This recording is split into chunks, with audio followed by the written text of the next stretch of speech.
Bonsoir à tous. À la une de ce journal, les principales villes du Cameroun souffrent d'une grave pénurie d'eau potable. Il ne se passe pas un jour sans que les robinets soient à sec. Les perturbations d'approvisionnement en eau liées aux incidents de nature diverses cachent bien mal la lenteur dans l'aménagement et la modernisation de la production et la distribution de l'eau au Cameroun. Une série de grands reportages réalisés à travers le triangle national mettent en exergue les conséquences sanitaires et sociales de cette difficulté d'accès à l'eau potable au Cameroun. Nous en parlerons au cœur de ce journal. L'insécurité alimentaire et la malnutrition gagnent du terrain dans le septentrion, dans les régions les plus pauvres du pays. Avoir accès à 3 repas par jour est un luxe. La société civile tire la sonnette d'alarme sur les difficultés que rencontrent des milliers de ménages camerounais, des ménages les plus pauvres qui ont du mal à avoir accès à la nourriture et une alimentation saine. On en parlera au cœur de ce journal.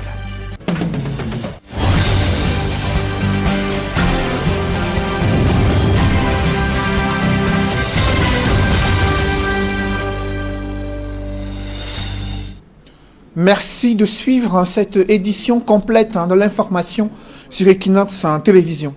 La région de l'extrême nord subit de plein fouet les affres des premières pluies. Illustration à Mora, où les bâtiments du lycée ont été complètement endommagés du fait des violents orages. Les toitures ont été arrachées, et ce qui fait craindre le pire aux populations, mais également la communauté éducative. Dans quelles conditions les élèves vont-ils poursuivre les cours sur ce campus sinistré depuis quelques jours? On fait le point avec Amadou Daïrou et Gladys Sidier. Lycée bilingue de Mora, dans le département du Mayo-Sava, région de l'extrême nord. Le passage de Dame Pluie a laissé de nombreux dégâts. Ici, les charpentes de plusieurs salles de classe ont été emportées. Élèves et enseignants n'ont fait la triste découverte que le lendemain. Lorsqu'on était venu dans la matinée, on avait vu que notre établissement, les différentes salles de classe, salles de section anglophone a été détruite par le vent. On ne savait pas quoi faire. On avait pensé beaucoup, mais on avait eu tellement peur parce que le vent a détruit notre établissement. Nous aimerions à ce que l'État nous aide à renouveler encore notre établissement. La préfecture, tout comme la délégation départementale des sports et de l'éducation physique, ont aussi été endommagés. Les responsables disent être habitués à ce type de spectacle qui se produit chaque année à la même période. Nous, on sait que le pire est à venir parce que le bâtiment est complètement abîmé. Je crois que maintenant, comme la porte est déjà ouverte, n'importe quel vent peut emporter le reste du toit qui reste. Et pour le moment, il y a un seul bureau qui est un peu en bon état et nous avons stocké tous nos matériels là-bas. Le bâtiment est tellement vieux et ce n'est pas la première fois que nous vivons un tel incident.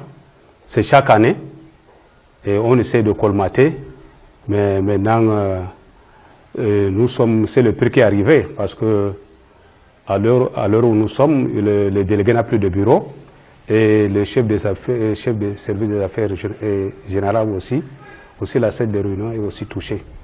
Pratiquement, la délégation est complètement à genoux pour le moment.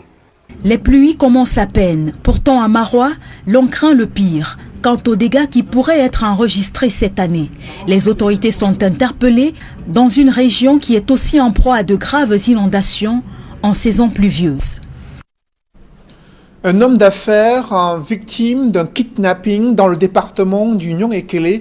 Ses ravisseurs s'étaient fait passer pour des ouvriers agricoles. Après son enlèvement, une rançon d'1 million de francs CFA a été exigée. Il a eu la vie sauve et il a pu être extirpé des griffes de ses ravisseurs grâce à l'intervention des forces de l'ordre dans le département du Nyong-Ekele. Le récit des faits avec Joël Niem, Sédek Chouna et Kediara. C'est aux environs de 6 heures, ce dimanche matin, que les événements se déroulent. Alors que la famille du dénommé Joshua est encore endormie, un homme va frapper à la porte. Il m'a dit que c'est moi, je cherche ton mari. Je lui demande pour faire quoi. Il a dit que non, Je cherchais ton mari parce qu'il a dit qu'aujourd'hui il va monter le champ pour que je fasse le job. Je suis appelé mon mari, il a sorti maintenant. Après, ils sont partis avec lui à 7 heures. Sans inquiétude, elle va continuer de vaquer à ses occupations jusqu'à ce que, coup de tonnerre, son téléphone sonne. Arrivé à 9 heures, je vois un numéro 9. Je prends maintenant, je vais causer. Je lui demande que c'est qui. Mon mari me dit que c'est moi. Je dis que c'est quel numéro tu m'appelles? Tu es où même? Il dit que je suis en Dobisson. Je dis que pas chez Magoué, pas chez Bombo Colette. Tu cherches l'argent, il faut que tu envoies le numéro sur 1 million. C'est là-bas que je suis en courant, je suis parti. En partant, je tremblais, je ne sais pas aller pour partir. Réalisons que son mari vient d'être kidnappé. Elle essaie, apeurée, de suivre les instructions données au téléphone, après tout de même avoir alerté les forces de maintien de l'ordre qui lui déconseillent de verser la rançon. Magoué l'a envoyé 150. Après, là, ils ont dit à Magoué, ils ont dit que l'argent là ne suffit pas. Ils ont demandé 1 million. Il reste 850 000. Là-bas, Magoué me dit que c'est mauvais. Dans l'impossibilité de payer cette somme, la femme, dépourvue de solution, se tourne résolument vers les autorités. S'ensuit alors une enquête digne de film d'action. Ils ont pris la route Pouma-Moussondo. Et c'est à partir de là que nous avons essayé de retracer, de recouper et avec les informations que nous sommes mis sur le chemin. Il a été enlevé par ses propres frères qui sont partis de Mouyouka, parce qu'ils font Mouyouka, pour venir le chercher. Ils l'ont entraîné dans une brousse, dans une forêt. Après quelques heures de recherche, les forces de maintien de l'ordre retrouvent la trace des ravisseurs et de leurs victimes. Nous sommes arrivés, nous avons pu trouver Yoshua sous la ficelle. Il a été ficelé et 2 mains. Nous l'avons délivré, mais nous nous sommes mis sur les traces. Joshua sera libéré et 2 de ses 4 ravisseurs interpellés. Nous avons pu mettre la main sur un, presque dans notre arrondissement, et un autre sur la limite avec Pouma, grâce à l'intervention de la brigade de gendarmerie de Pouma et des éléments de Pouma. 2 autres, en ce moment, sont encore dans la forêt. C'est un happy end qui n'arrive pas souvent dans des kidnappings liés à la crise anglophone où les ressortissants sont parfois obligés à verser des rançons entre les mains de certains groupes sécessionnistes au risque de se faire kidnapper. Le château d'eau du Cameroun meurt de soif. Je vous le disais en titre, les robinets sont à sec en plein cœur de la capitale régionale de l'Adamawa. Les travaux d'aménagement et d'extension de la production en eau potable piétinent. Les seuls points de ravitaillement sont des sources et des puits où se trouve une eau de qualité douteuse. Les populations impuissantes sont ainsi exposées aux maladies hydriques. C'est le constat que font Jean-Blaise Noupayé et Flavien Dongo dans ce reportage. Ngaoundiri, ville-château d'eau du Cameroun, manque d'eau potable depuis des semaines. L'eau qu'ils envoient sale, tantôt les choses se cassent en route. Donc avec tous ces mélanges-là, parfois tu te demandes même d'où l'eau sort parce que la couleur est vraiment douteuse. Tu ne sais pas par où c'est passé. Dans des quartiers burkina, Bamoun, Baladi et autres, l'eau qui coule des robinets est colorée, d'où l'inquiétude des consommateurs. L'eau là est vraiment très sale. Pour avoir même une eau de cette couleur, c'est très difficile. La bouche fortée, chaud carrément. Des points d'eau disponibles dans la ville qui servent de ravitaillement ne sont pas rassurants. Les habitants des quartiers populaires de la ville de Ngaoundéré ont soif. Ils ont soif d'eau potable. On vient souvent puiser ici, comme là ici c'est gratuit. Comme maintenant il n'y a rien à la maison. Là maintenant on sait qu'on fait comment. S'il n'y a pas d'eau ici au quartier, on souffre. Les puits sont sales. Rare même il y a des puits. On souffre, on souffre. Obligés de parcourir de longues distances à la recherche du précieux liquide. Avec la pandémie du coronavirus qui secoue le peuple, il est également difficile pour les apprenants de respecter les mesures barrières sans eau. À la rentrée, on avait de l'eau, mais à un certain moment, il n'y a plus d'eau à l'école. Parce qu'une école sans eau, c'est vraiment délicat. Rendu au service régional de la société en charge de la distribution de l'eau potable pour l'Adamawa, Les responsables hors micro laissent dire que les travaux d'aménagement du réseau routier de la ville sont entre autres causes du manque d'eau potable dans certains grands quartiers de la ville de Ngaoundéré. Dans la région du Sud, c'est un véritable calvaire pour les populations de Kribi, la station balnéaire. Depuis plusieurs jours, une pénurie d'eau potable est décriée. Une situation désagréable qui affecte même les établissements scolaires en cette période de lutte contre la pandémie du Covid-19. Comment les populations vivent-elles cette difficulté d'accès à l'eau potable? Comment faire face à cette pénurie d'eau en pleine crise sanitaire avec plusieurs cas de Covid-19 enregistrés à Kibi? Élément de réponse avec Joseph Abena-Bena.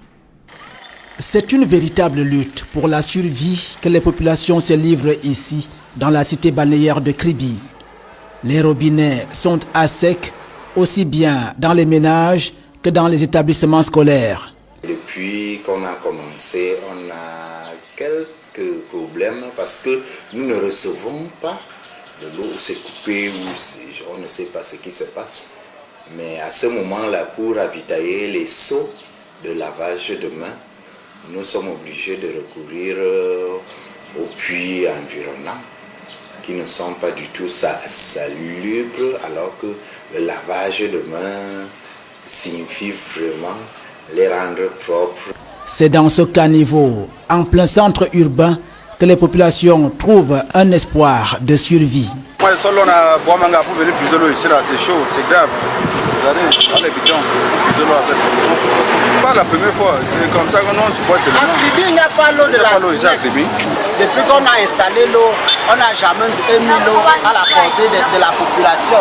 C'est ici là qu'on vient se ravitailler parce qu'on n'achète pas. Et c'est un peu propre. Je n'imagine même pas qu'il existe l'eau courante à Kribi.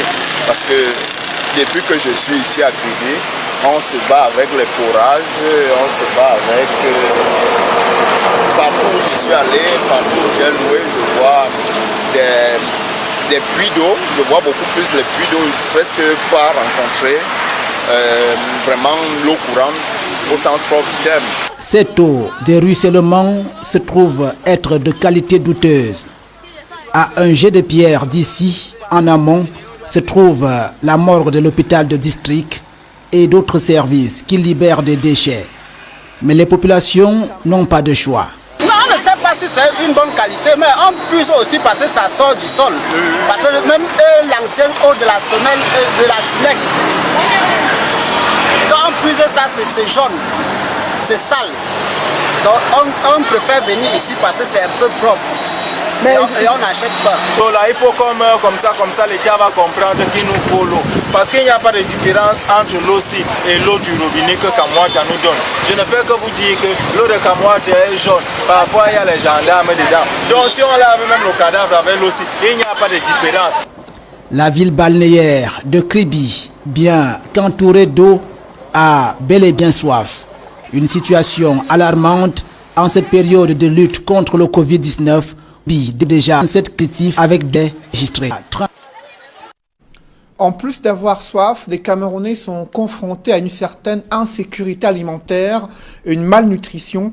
Ces fléaux gagnent du terrain dans les régions les plus pauvres, notamment dans le septentrion, là où avoir accès à 3 repas par jour est un luxe. C'est du moins le constat que fait la société civile à travers plusieurs enquêtes réalisées auprès des ménages les plus pauvres. Elle tire la sonnette d'alarme et interpelle le gouvernement camerounais sur les politiques publiques destinées aux ménages les plus pauvres au Cameroun. Des précisions avec Jean-Blaise Noupéé et Isabelle Carole Zoupet. Au Cameroun, sur les 32% des enfants de moins de 5 ans souffrant de malnutrition chronique, les régions du septentrion s'arrachent la part belle sur ce taux élevé de cette maladie causée par une alimentation mal équilibrée, qu'elle soit excessive ou trop faible. Les habitants de cette partie du pays ont des réponses. Un chef de famille qui est incapable d'avoir 2500 par semaine, il ne peut pas prendre cet argent-là pour acheter 1 kilo de viande à la maison avec le nombre de personnes qu'il a dans sa famille. Si les parents ont des enfants malnutris dans la famille, c'est l'ignorance d'abord. Pourquoi et comment gérer leur progéniture. Face à cette situation, le projet de renforcement de la résilience des populations dans les régions septentrionales du Cameroun, en abrégé PRESEC, sous la supervision du délégué régional de la santé, a fait un plaidoyer en faveur de la lutte contre la malnutrition. Vous savez que la malnutrition est un problème de santé publique dans ces deux régions depuis environ 10 ans. Donc il est question de combattre ce problème de santé publique.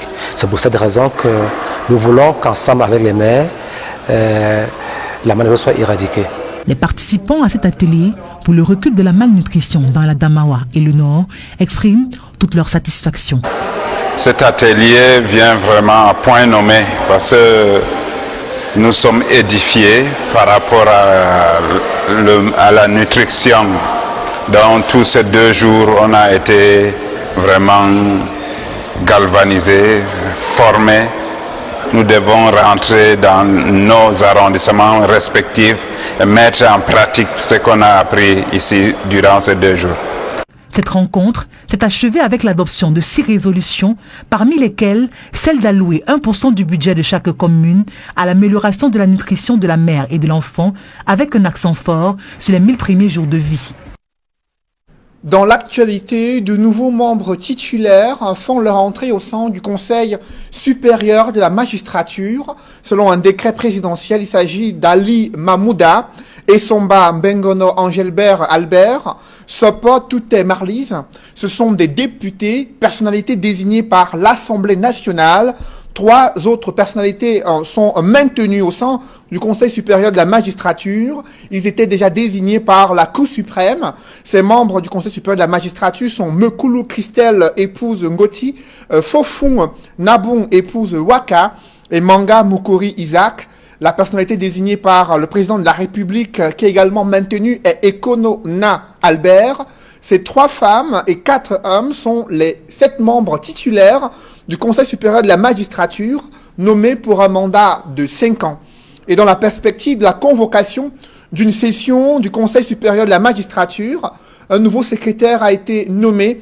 Le magistrat hors hiérarchie Minko Abel est chargé de veiller au fonctionnement du dit conseil et la mise en état des dossiers soumis à l'avis du Conseil supérieur de la magistrature. Il faut le préciser, cette instance établit les tableaux d'avancement des magistrats, instruit les dossiers disciplinaires et donne son avis sur les sanctions susceptibles d'être prononcées à l'encontre des magistrats. Le Conseil supérieur de la magistrature donne également son avis sur les projets ou propositions de loi relatifs au statut de la magistrature au Cameroun. C'est une instance placée sous la présidence du chef de l'État et la vice-présidence du ministre d'État, ministre de la Justice et garde des Sceaux. Toujours dans l'actualité politique du Cameroun, 4 projets de loi déposés à l'Assemblée nationale. Quelle en est la teneur? Des précisions avec Joël Essengue et Gizogo. 4 projets de loi sur la table des députés à l'Assemblée nationale. C'est au dépôt de ces textes qu'était consacrée la première séance plénière après l'ouverture de la session du mois de juin 2020.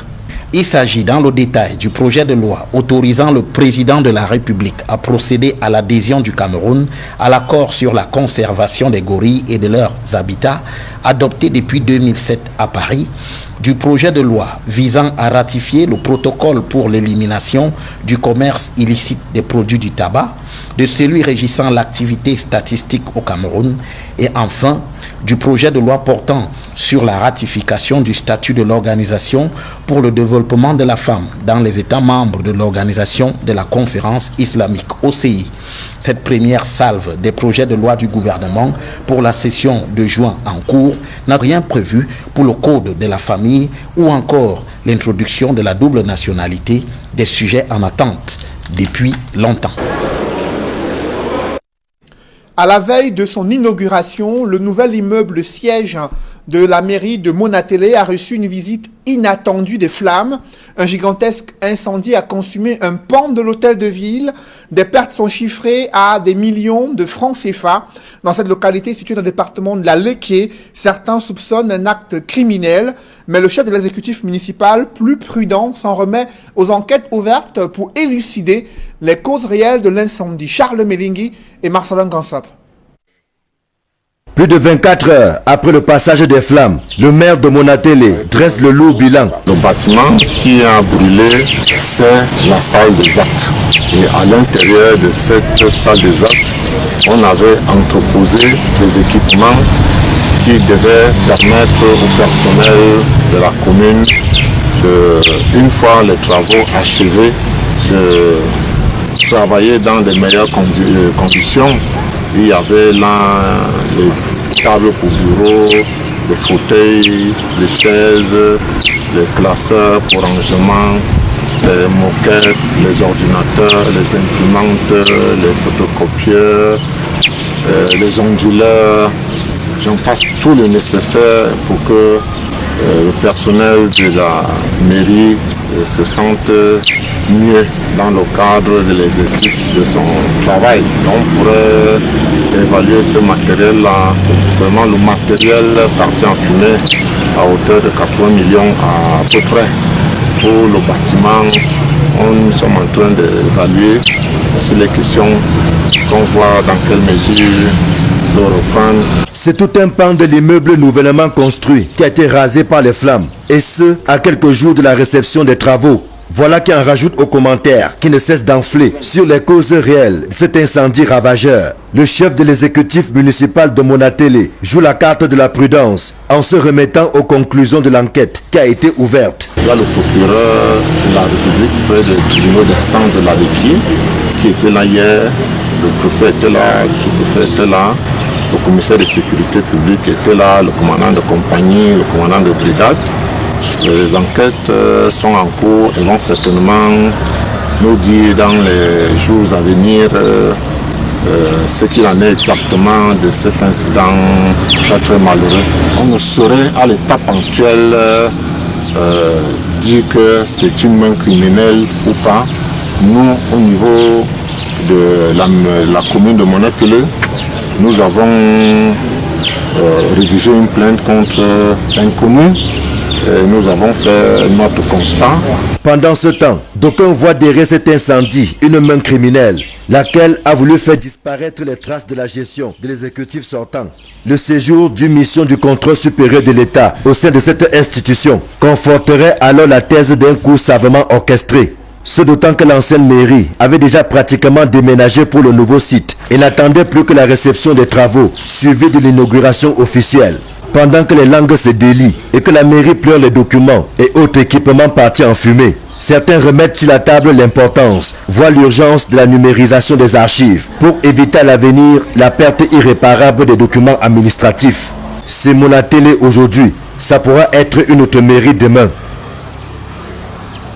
Reporters sans frontières appelle les autorités camerounaises à se conformer à l'avis rendu par le groupe de travail des Nations Unies qui estime que la détention provisoire de l'ex-directeur de la radio-télévision publique, Amadou Vamouké, n'a pas de base légale et demande que le journaliste soit libéré immédiatement afin qu'il puisse recevoir le traitement médical nécessaire à sa maladie. Saisi par Reporters sans frontières en janvier 2019, le groupe de travail des Nations Unies estime dans ses conclusions communiquées récemment à l'organisation RSF et à l'État du Cameroun que la détention provisoire de l'ex-directeur général de la CATV, Amadou Vamouké, n'a pas de base légale car elle va au-delà de la limite maximale prescrite par la loi et sans explication suffisante du caractère raisonnable et nécessaire d'une telle mesure. Sur cette décision du groupe de travail des Nations Unies, je vous propose d'écouter le responsable Afrique de Reporters sans frontières qui revient sur la démarche qu'ils ont initiée en faveur d'Amadou Vamouké, ex-directeur général de la CRTV, toujours en détention au Cameroun. Cette décision des Nations Unies, elle vient conforter ce que dit Reporters sans frontières depuis le tout départ dans cette affaire, à savoir que la détention d'Amadou Vamouké, elle est arbitraire. Elle est arbitraire parce que voilà 4 ans désormais que ce monsieur est privé de sa liberté sans jamais avoir été jugé. Voilà désormais 3 ans environ que les audiences s'additionnent et s'accumulent.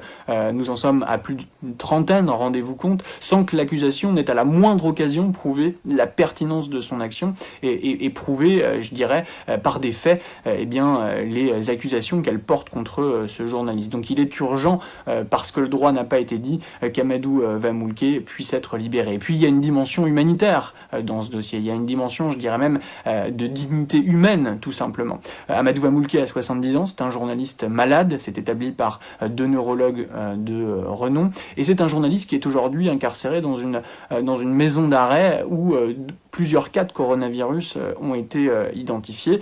Il y a donc une nécessité absolue à ce qu'il soit libéré, parce que cette situation le rend particulièrement vulnérable, et je dirais que pour l'image du Cameroun, le fait d'apprendre, si jamais les choses continuaient à se dégrader, la mort d'un deuxième journaliste aux mains des autorités en quelques semaines, ça enverrait évidemment un signal tout à fait glaçant. Donc nous exhortons les autorités camerounaises à entendre raison sur cette situation et à écouter et à donner suite aux nombreuses voix qui s'accumulent désormais et qui s'additionnent pour demander la libération d'Amadou Van-Moulke, qui n'a rien à faire en prison. Arnaud Froger, responsable du bureau Afrique de Reporters sans frontières, qui a obtenu cette décision du groupe de travail des Nations Unies qui demande la libération de Amadou Van-Moulke, journaliste et ancien directeur général de la CRTV en détention depuis près de 3 ans. Parlons à présent de cette imminence de la réouverture des frontières à travers le monde. Comment nos infrastructures aéroportuaires se préparent-elles à cette reprise des vols commerciaux et cet afflux des voyageurs? Ambiance à l'aéroport international de Douala, où des aménagements et de nouvelles dispositifs sécuritaires ont été mis en place. C'est le constat qu'a fait le préfet du Vouri durant sa descente et la visite des infrastructures aéroportuaires à Douala. Des précisions avec Mitterrand-Dame et Julingue Nyondé. Distanciation sociale respectée, marquage au sol pour les passagers. L'aéroport international de Douala fait sa toilette et s'arrime aux normes prescrites en termes de mesures barrières à la pandémie à coronavirus. Dans le cadre de la réouverture imminente des frontières, le système de gestion des incidents vient d'être créé avec à sa tête Benjamin Boutou, préfet du Vouri. Il y a des vols qui vont arriver dans les prochains jours et nous devions justement nous assurer que tout est fait prêt pour accueillir justement ces passagers qui vont débarquer à l'aéroport international de Douala. J'ai observé que tout est fait prêt. On a marqué, les distanciations sociales seront observées, le port obligatoire du masque, le lavage de mains, bref, la désinfection même des espaces publics au niveau de l'aéroport international. Les salles d'embarquement, les salles d'enregistrement et même au niveau de la douane. Donc, et même dans les parkings, les mesures ont été prises pour que nous puissions justement assurer la protection de nos populations. L'espace aéroportuaire reprend vie dans les prochains jours et la sécurité sanitaire des passagers ainsi que des visiteurs sera garantie selon l'autorité préfectorale. Ça veut dire qu'il y a des passagers qui viennent des autres pays et nous devons justement d'assurer cette protection à nos populations en faisant en sorte que l'aspect sanitaire, c'est-à-dire au niveau de la sécurité sanitaire, que cela soit assuré afin d'éviter justement la propagation du virus. À partir de l'aéroport, nous devons nous assurer que les personnes qui débarquent ne viendront pas ajouter déjà à ce virus que nous gérons ici un autre virus. Alors que le nombre de contaminés au coronavirus ne cesse de grimper au Cameroun, le gouvernement tente de rassurer que la réouverture projetée des frontières ne sera pas la porte ouverte à une importation massive du virus. En ces temps de crise sanitaire, presque aucune région du Cameroun n'est épargnée face à la progression de la pandémie du Covid-19. Le groupe CADI se déploie à travers le triangle national pour soutenir et contribuer aux efforts de lutte contre la pandémie du Covid-19. Du matériel médical de haute technologie a été octroyé aux différentes formations sanitaires à Bamenda, Kumba Yaoundé et Douala, à travers sa fondation Fouatoula Kadi de Fosso, le groupe Kadi qui, attaché aux valeurs humaines, soucieux de la santé des Camerounais, marque les esprits dans cet élan de solidarité nationale. Reportage. Il n'y a pas de limite dans la lutte contre la Covid-19 au Cameroun. Du gouvernement à la société civile, en passant par les Camerounais de bonne volonté, tout le monde met du sien pour repousser cette pandémie. Le groupe Kadi, à travers la fondation Fouatoula Kadi des Fosso, n'est pas en reste et il y couvre désormais tout le pays. Après les régions du centre, de l'ouest et du littoral, il se retrouve dans les régions du nord-ouest et sud-ouest Cameroun auprès des populations touchées par la Covid-19. L'hôpital général presbytérien de Kumba reçoit un concentrateur d'oxygène pour ventilation des malades, 10 000 masques chirurgicaux pour protection individuelle et des centaines de packs d'eau minérale Madiba pour soutenir la lutte contre cette maladie, autant pour le personnel soignant que pour les malades. We are just glad and grateful to God and to those who have donated. We want to wish them all the best and we pray God to enable them to have more so that they can share to other people and so that humanity can benefit from their largesse.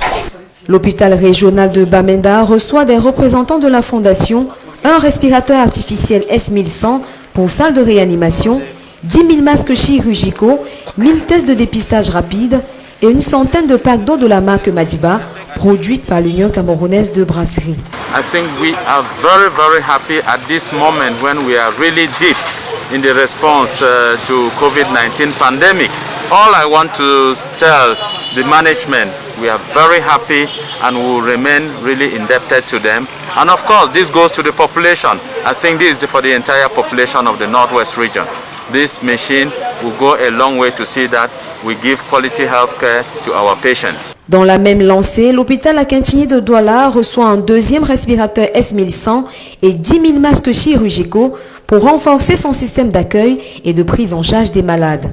Il y a pratiquement un mois, nous avions eu à recevoir un don de la fondation Kadi de Fosso, dont un respirateur, des masques, une importante quantité d'eau. Aujourd'hui, la même fondation revient avec un autre respirateur et des masques. C'est vraiment un sentiment de grande satisfaction et surtout beaucoup de reconnaissance à l'endroit de la fondation Kadi de Fosso, à laquelle, par ma modeste voix, l'hôpital Akintini dit merci. Enfin, pour la deuxième fois et pour un deuxième tour encore plus important dans la cité capitale du Cameroun, le groupe éponyme se déploie également. Il y a 2 semaines, c'était à l'hôpital du district de Biémassi et cette fois-ci l'hôpital général de Yaoundé, une structure touchée par la Covid-19 qui bénéficie des largesses du groupe Kadi à travers sa fondation. Un respirateur S1100 pour salle de réanimation, un extracteur d'oxygène pour ventilation des malades, 10 000 masques chirurgicaux, 1000 tests de dépistage rapide et une centaine de packs d'eau minérale Madiba ont été offerts à l'hôpital général de Yaoundé.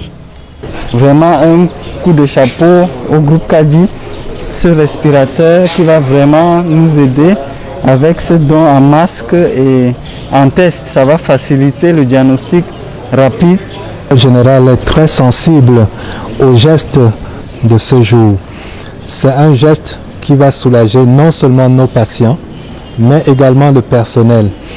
Les tests rapides que vous nous donnez ce jour arrivent à point nommé. Avec ces appareils, ça va nous permettre de sauver la vie de nos compatriotes. Le groupe Kadi continue sans relâche son engagement contre cette maladie sur toute l'étendue du territoire camerounais, sans distinction aucune. Mesdames, messieurs, c'est la fin de ce journal. Merci de l'avoir suivi. Juste après cette édition de 20h, retrouvez Serge Alain Autou et ses invités pour le débrief du journal sur le plateau d'Equinox Soir. Serge Alain. Voilà, de nouveaux membres au niveau du Conseil supérieur de la magistrature. Il s'agit essentiellement des députés qui viennent ainsi entrer en scène au sein de ce Conseil supérieur de la magistrature, parmi lesquels de nouveaux députés élus lors de la dernière élection législative qui s'est tenue en février 2020. Il y a aussi un nouveau secrétaire du Conseil supérieur de la magistrature, le magistrat hors hiérarchie Minko Abel, qui sera chargé de veiller au fonctionnement du dit conseil, de préparer les dossiers relatifs à une éventuelle session du Conseil supérieur de la magistrature attendue après celle de 2017. Plusieurs promotions issues de l'ENAM qui scrutent le palais d'Etoudi où se tient souvent ces différentes sessions du Conseil supérieur de la magistrature, les différentes nominations, les sanctions éventuelles à l'encontre des magistrats indélicats et bien sûr l'avis du Conseil sur des probables grâces présidentielles ou encore des projets de loi ou propositions de loi relatifs au fonctionnement et au statut de la magistrature au Cameroun. Voilà, madame, monsieur, c'est donc l'essentiel, l'Equinoxoir, deuxième partie. Bonne soirée à vous, Cédric. Bonne soirée à vous, Serge Alain. Rendez-vous demain. 20h. Madame, monsieur, dans un instant, la suite, Equinoxoir.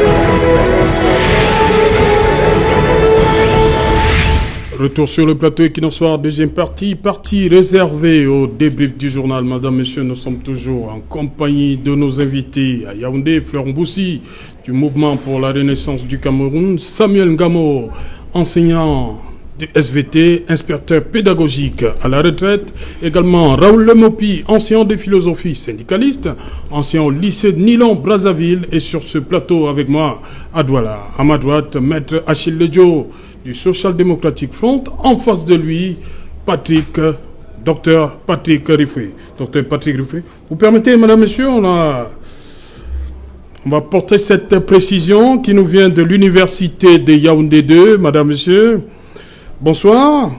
Contrairement à ce qui vient d'être dit par une militante du MRC sur votre plateau, aucun cas de Covid-19 n'a été déclaré à l'université de Yaoundé 2 depuis la reprise des cours. Cependant, bien avant le 1er juin, date de la reprise, un étudiant étranger de l'université panafricaine a été malade et face aux signes qu'il présentait, il a été pris en charge par le centre médico-social de l'université de Yaoundé 2 sur instruction du recteur. Le tracking a été effectué afin de savoir quels ont été ses contacts. Ces derniers ont également été mis en quarantaine. Cet étudiant n'a pas été au campus car son mal s'est déclaré avant le début des cours. À ce jour, donc, aucun cas, je suppose. Signé Dorothée Ndoumbé, Selcom, Université de Yaoundé 2. Il fallait qu'on le dise. On revient donc au débrief. Patrick Rifoué, des membres nommés ce jour par le président de la République, qu'est-ce que cela peut présager, selon vous?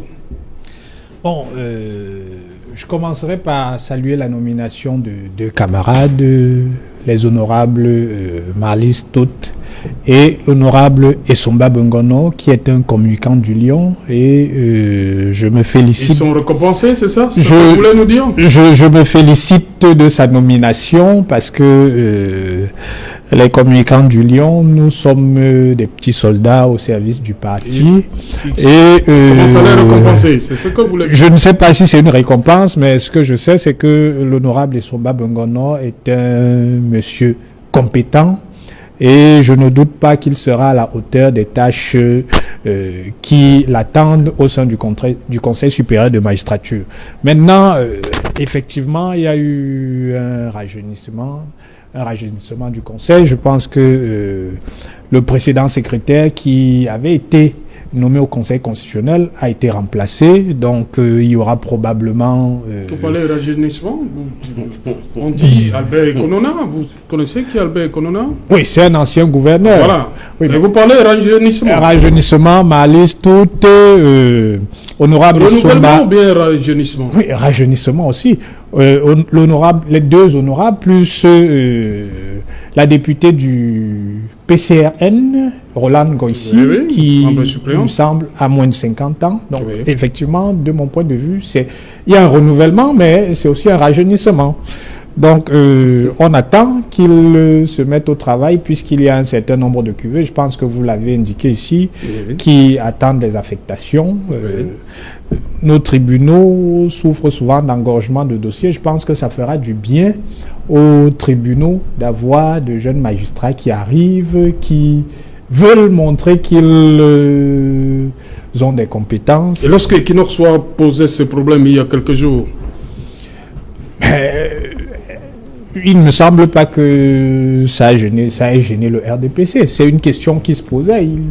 Lorsque vous avez 3 promotions en attente, il faut qu'elles soient déployées. Il me semble que c'est le simple bon sens. Nous n'avons pas de position particulière là-dessus. Le président de la République a pris ses responsabilités, il a nommé les membres, il va probablement convoquer une session du Conseil dans les jours qui suivent. Nous espérons que ça se fera le plus tôt afin que ces jeunes gens qui sont en attente de déploiement soient déployés et rejoignent leur poste. Je reste avec vous, Patrick Rifoué. Le dernier conseil, c'était le 7 juin 2017. Oui. Il y a une question qui va avec. Il y a 3 ans. Voilà. Pourquoi avoir attendu? On n'a pas encore la nouvelle date. Hein. Non. Pourquoi 3 ans? Je ne saurais le dire. Je ne maîtrise pas l'agenda du président de la République. Je suppose que, tenu par un certain nombre de contraintes, il n'a pas pu convoquer ce conseil. Et l'arrivée de ces nouveaux membres présage de ce que le Conseil sera très prochainement convoqué. Voilà, Florent Boussi, c'est vous tout de suite, Florent Boussi, de nouveaux membres au Conseil supérieur de la magistrature. Votre réaction?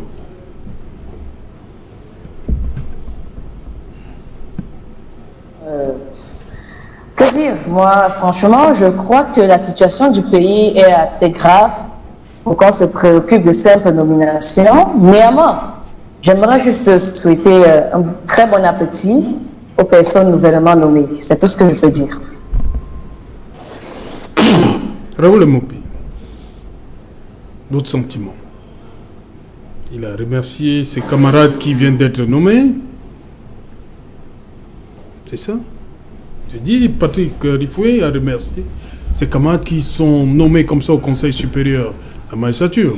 Vous savez, la politique, c'est ça? Le RDPC nous montre que la politique n'est pas celle que nous pensons. Là, dans tous les cas, nous constatons tout simplement qu'il s'agit d'un renouvellement en dehors d'un cas. La députée du PCRN, le reste, ce sont des amis qu'on reprend, on refait avec. Regardez même les suppléants.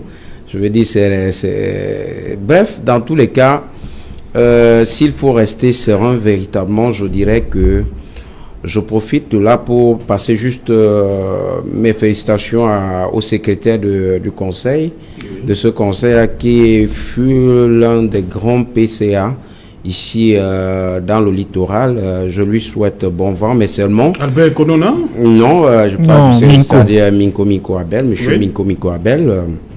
Il a fait ses preuves ici à la cour d'appel du littoral et nous lui souhaitons bon vent en tant que juriste tout simplement. Oui. Le reste maintenant en tant qu'homme politique, nous pensons que le RDPC est encore dans sa gestion cacophonique de la cité. Personne ne comprend pas comment est-ce que un pilier comme la justice est aussi délaissé. Le Conseil supérieur de la magistrature, c'était cette instance, pour parler de façon très triviale, c'est cette instance qui régule l'organe judiciaire au Cameroun. Alors, quand je parle de l'organe en termes de personnel, alors quand vous vous rendez compte que nous faisons face à un manque criard du personnel, on arrive à des situations où certains sont en détachement, en complément d'effectifs, allez un peu au TPI Douala Bonanjo, vous allez vous rendre compte que si vous partez au parquet, par exemple, la plupart là-bas sont en complément d'effectifs. Si vous partez à la cour d'appel du littoral, vous allez voir qu'on a appelé certains jeunes au niveau des tribunaux d'instance du TPI Douala de côté Bonanjo, qu'on a appelé à la cour d'appel pour apporter un peu du sang neuf. Quand quelqu'un sur le plateau me dit qu'il s'agit d'un rajeunissement, je pense tout simplement qu'il se moque une fois de plus de la gueule de Camerounais tout à l'heure quand il parlait même du Covid, une fois de plus. Donc, il ne s'agit pas en réalité d'un rajeunissement, il s'agit juste d'un jeu de dames. Donc, on prend les mêmes, on recommence le même jeu. Nous pensons que actuellement, la justice doit être, je veux dire le personnel, doit être affecté et que toutes les instances judiciaires, que toutes les juridictions... La machine était grippée? Elle est grippée. Oui. On n'a pas sans doute. Elle est grippée. Si vous voulez qu'on entre dans le fond, je vous dirais même que si on déplace le débat un peu loin, on serait sur le terrain de la partialité ou l'impartialité de la justice au Cameroun pour dire qu'en réalité, c'est cet organe-là qui devait réguler de telle sorte que un magistrat ne puisse pas mettre tellement longtemps quelque part. Ça, c'est mon sentiment personnel. Parce que nous, on connaît comment ça se passe avec ces affaires de bisbilles et de biscuits. Quand un magistrat est là 5 ans, 10 ans, il a déjà mis sur pied son réseau de je sais pas quoi pour fausser les données de la justice. Nous pensons tout simplement que le président de la République, c'est lui qui, comme l'a dit, c'est lui qui est le garant de la justice au Cameroun, le président de la République. Il se devait de véritablement convoquer à chaque moment, dans des intervalles réguliers, ce conseil afin que les magistrats un peu véreux puissent savoir que d'un moment à l'autre, on peut mettre leur dossier sur la table du conseil, de ce conseil-là. On ne comprend pas comment. De 2007, je pense, 5 juin 2017, autant pour moi, à aujourd'hui, on est à plus de 3 ans. Vous comprenez que c'est un peu comme un laisser-aller. On sait que quel que soit ce qu'on va faire, il faut attendre au moins 3 ans, 4 ans pour que le dossier puisse passer sur la table du conseil. Nous disons que ça, c'est autant de manquements et le RDPC gagnerait à faire autrement. Nous ne faisons pas la politique pour récompenser les tontons, les amis, non. La politique... Mais ça relève quand même du pouvoir discrétionnaire du chef de l'État. Et ça, si ça relève de son pouvoir civil et militaire. Mais si ça relève de son pouvoir permettez, je vous coupe pas s'il vous plaît. Alors, si ça relève de son pouvoir discrétionnaire, ça n'empêche pas que l'homme politique que je suis puisse faire une analyse là-dessus. La distribution des responsabilités au sein de la cité est très discutée. Vous comprenez? Elle est très discutée. On se rend compte que... Est-ce que ça peut même faire l'unanimité? Si ça ne devrait pas faire l'unanimité, ça devrait tendre vers là. Quand il y a beaucoup de points de vue divergents, vous comprenez qu'il y a un problème. Ok, merci. Samuel Gamon, je suis à vous. Samuel Gamon, les membres sont désormais connus. Le président de la République, le ministre d'État chargé garde des Sceaux, qui assure Laurent Esso, le ministre d'État Laurent Esso, qui est le vice-président de ce conseil, et les autres membres sont désormais connus. Rien n'empêche plus que le Conseil supérieur de la magistrature se tienne donc. Samuel Gamon. Merci encore, Serge Alain. J'espère seulement que tout ce que vous venez de décrire là est le déclencheur de la dormance dans laquelle nous nous trouvons depuis 3 ans. Parce que personnellement, j'ai beau analyser le texte dans lequel on se trouve, je ne trouve pas pourquoi depuis 3 ans le Conseil ne s'est pas réuni. Je ne trouve pas pourquoi. Peut-être que, comme vous êtes entouré des hommes politiques sur le plateau, peut-être qu'ils seront plus outillés pour nous dire pourquoi depuis 3 ans, une structure qui devait se tenir une fois tous les ans ne s'est pas réunie. Pendant ce temps, tous les jeunes magistrats qui sont sortis des écoles de formation sont restés sans être véritablement opérationnels. Et nous savons très bien, même dans nous avons observé cette situation où les étudiants, les jeunes normaliens sortent de l'école, on les d'abord vadrouiller pendant des mois avant de les affecter dans leur poste de travail. Et généralement, lorsque ces conditions se produisent, ceux qui la perdent le doigté, ils perdent de l'émulation. Donc, si ces nominations viennent enfin déclencher le processus pour que ce conseil se tienne rapidement, pour que les choses retrouvent la normale, je ne peux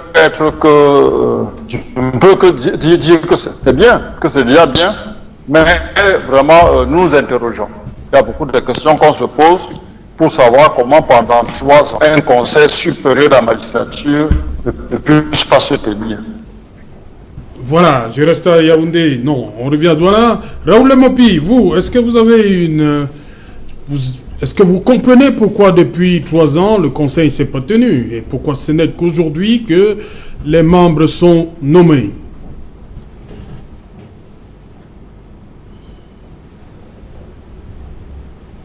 Alors, M. Serge Aloudou, vous allez me permettre, avant de répondre à votre question, de tirer un coup de chapeau particulier à notre secrétaire national, M. Kafo, et à mon camarade, M. Encore qui travaille, n'est-ce pas, à redynamiser le mouvement syndical du SNAES, syndicat national autonome de l'enseignement du secondaire.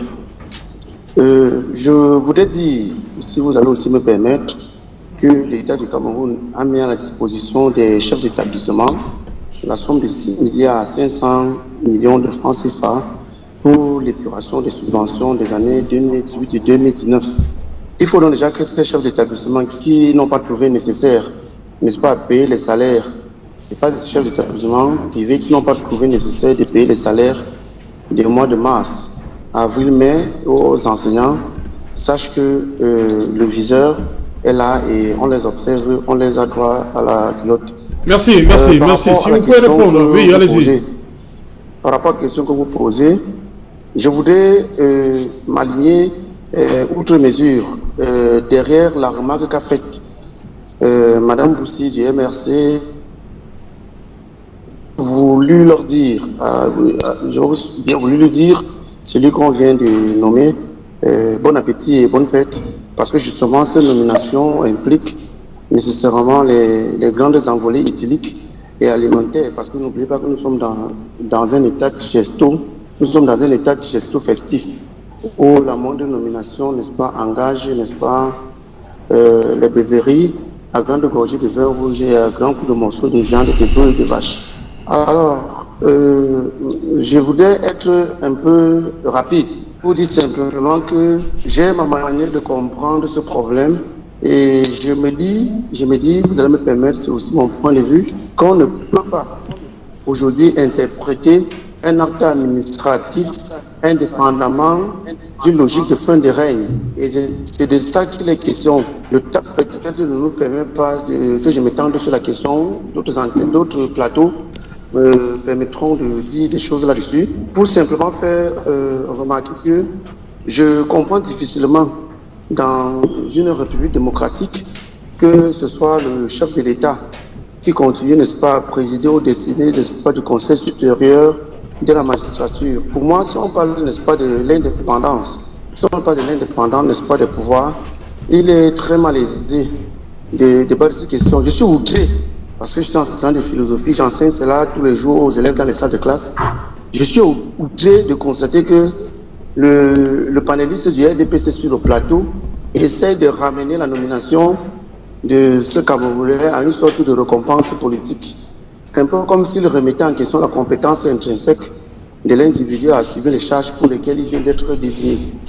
En tout état de cause, ce qui m'intéresse, moi, en tant que syndicaliste et citoyen camerounais, ce ne sont pas les nominations fleuves qui courent les rues aujourd'hui dans les médias, un peu comme si les nominations développent un État. Ce sont les réalisations concrètes.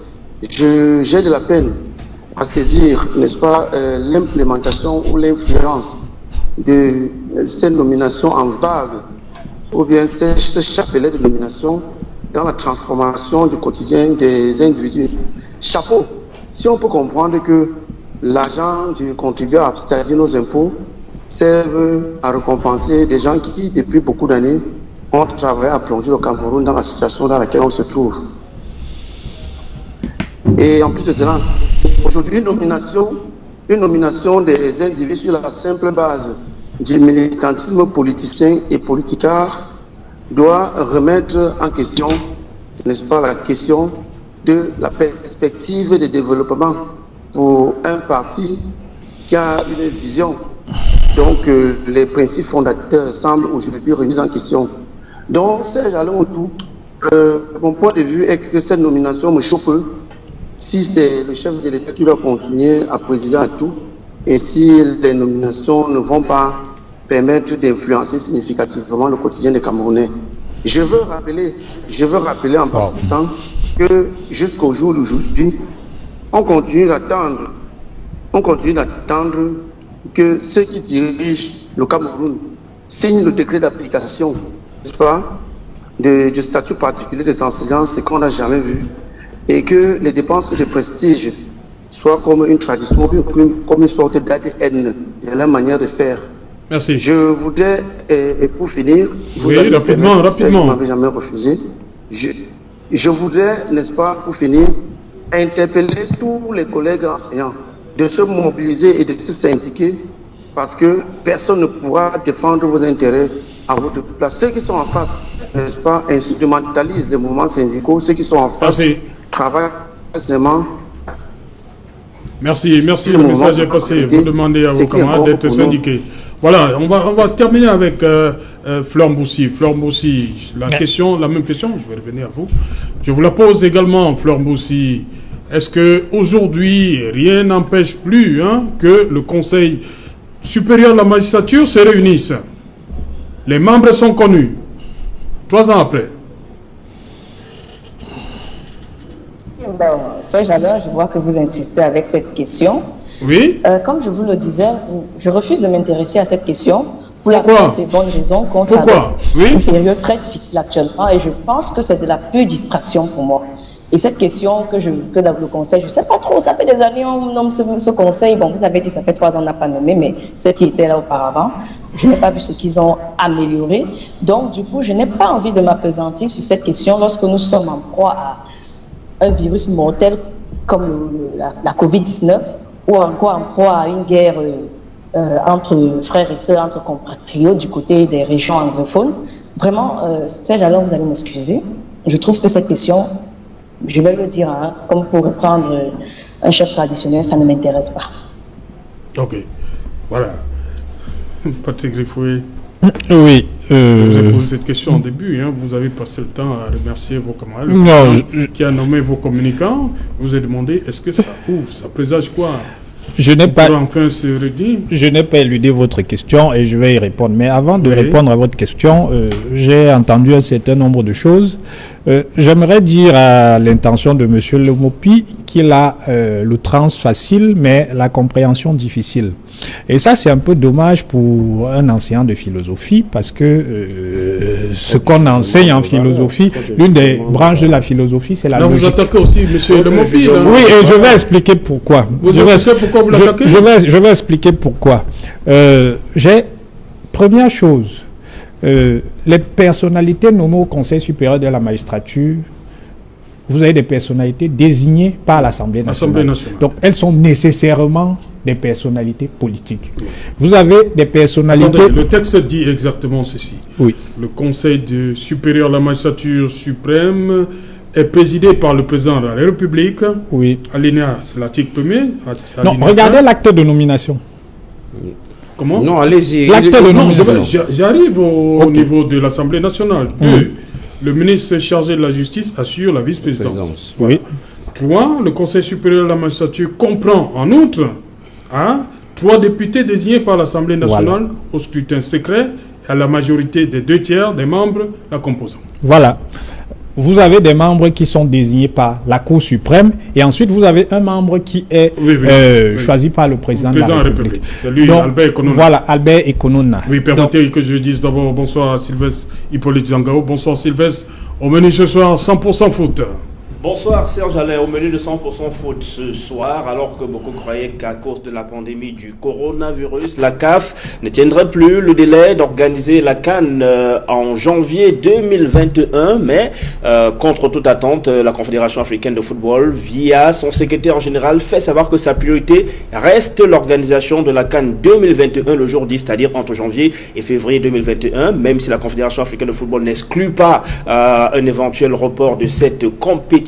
Mais pour l'instant, la CAN reste maintenue en janvier 2021, ce qui met une pression supplémentaire sur le Cameroun, où plusieurs chantiers, notamment routiers, sont en arrêt au cas de la pénétrante Est de Douala. Et donc, 6 mois chrono désormais pour achever tout cela et organiser, réussir le pari d'organiser cette Coupe d'Afrique des Nations. Nous parlerons aussi de l'annonce de Gaëlle Ngana-Muit. Elle a décidé de mettre un terme à sa carrière de footballeuse à seulement 28 ans, une courte carrière mais plutôt bien remplie. Nous parlerons de tout cela ce soir dans cette édition de 100% foot avec en plateau Beb Solo, ancien lion indomptable, ancien capitaine de l'Union sportive de Douala, et puis nous irons en France retrouver l'une des coéquipières en sélection avec Gaëlle Ngana-Muit. De Gaëlle Ngana-Muit, il s'agit de Francine Zouga. Elles étaient en Coupe du Monde en 2015 au Canada, une belle époque pour cette équipe menée alors par Kalenon Gatchou.